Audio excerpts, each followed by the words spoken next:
I successfully rode the bench to second place in the world.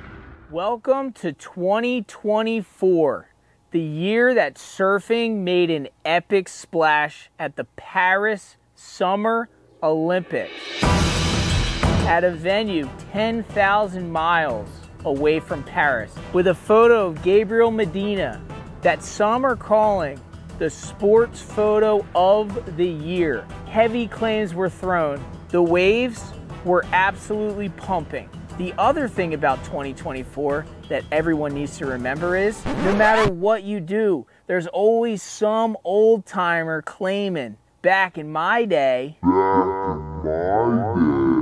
the waves were bigger. Back in my day, the tubes were deeper. Back in my day, I almost qualified for the United States Olympic team.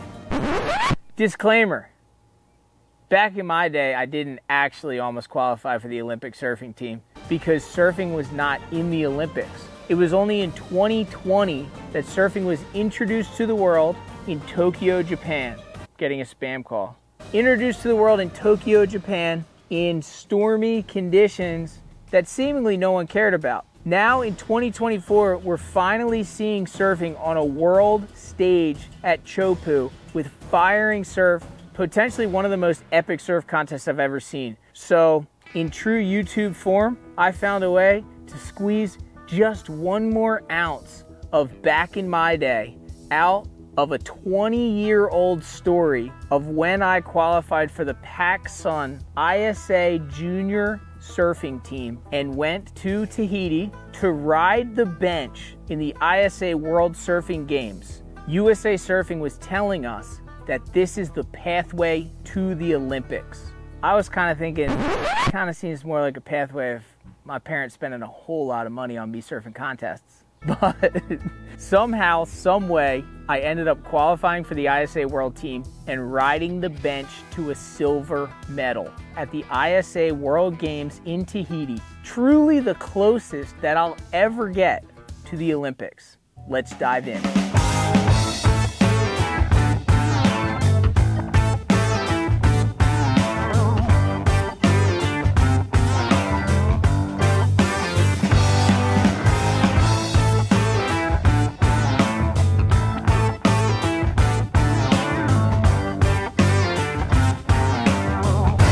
Thought that it would be pretty fun to dive back into the archives. Sure, most of you know that I've been filming everything that I do pretty much since I've been about 8 years old, and I have recently been able to actually digitize some of my old high 8 and mini DV footage. So we thought it'd be fun to do a series where I relive some of these memories and go back into the archives and kind of just tell the story. A lot of people might not know this, but before I was a semi-pro novelty wave surfer, I actually wanted to be a professional world tour surfer, and I lived out my younger years competing at the amateur level on a national scale. One year, I was actually lucky enough to qualify for the United States surf team. Back then, it was sponsored by PacSun, if you can believe this. It was the PacSun USA Surf Team. So the ISA World Games that we went to was the 2004. So I don't know if I qualified the year before or if I qualified in 2004 and we went to the games later in the year, but it was the 2004 ISA World Games. Coach Peter Townend, PT, surfing's first world champion. He was our coach, and he led the team to a silver medal. Crazy. And it was the return of US surfing on a global scale. And it was this big thing that everyone was hyped up about. But I qualified for the team by the skin of my teeth. I was chosen to go to Tahiti. Clip of the USA Surf Team hat. I still have my jacket and my hat. This is some of the guys on the team. Tanner Gudauskas, Eric Geiselman, and this is me just sitting here looking like an idiot. And this is either in California when we were loading the car to leave, or this was when we were already in Tahiti. So the event was held at this spot. It was called Pompano Rivermouth. And I totally could be butchering that name. It could be like Papoyo Rivermouth or something like that. But we essentially we were in Tahiti for 14 days. So we had like multiple days of warm-ups and trials before the event started.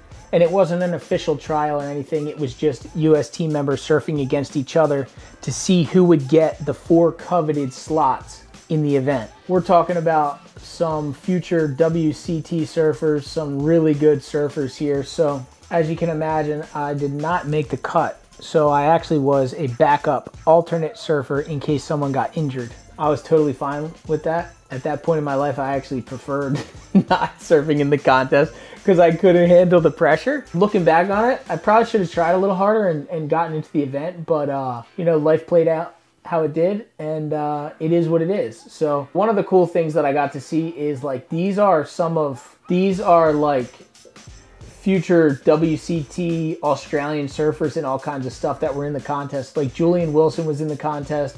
All these nuts, like big time world tour surfers, but we were all like 15 years old, so we didn't know who was going to be what at that point in time. One really cool aspect of the trip was the fact that at 16 years old, I actually turned 16 on the trip and had my first beer, a Tahitian Hinano, which is kind of crazy. When I turned 16, all my friends on the trip made me chug a 24-ounce Hinano, and that probably contributed terribly to my future relationship with alcohol. There is this guy, Jeremy Johnston from Florida, and he actually ended up getting second place on the entire event, and he was the main reason that we won the silver medal.